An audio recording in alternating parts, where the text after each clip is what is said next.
This is a song for all the peoples around the world to tell you where we come from. It's a place you maybe never heard of.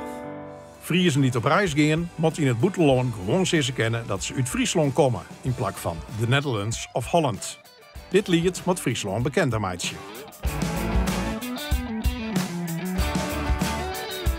Nou, ik begon eens even een beetje op de piano. Between Denmark and the Netherlands is a country so magnificent. Zo begon dat dus.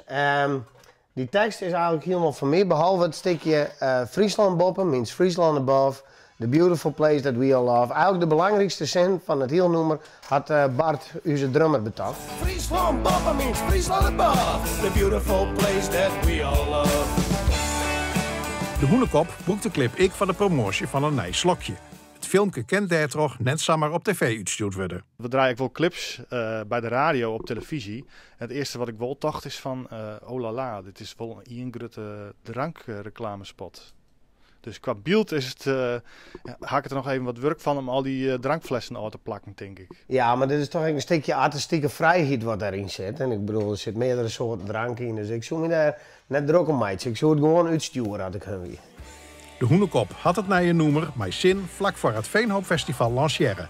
De band rekende het erop dat de fans het dan massaal meisjongen. We Come From Friesland is een echte eerwierm. Het scoort er een poerbest op internet en sociale media. Er weer trending op YouTube, landelijk zelfs. Dus dat weer echt, ik denk nog 70.000 keer bezien op YouTube. 100.000 keer op Facebook of zo. Dus hier naar de brandweer.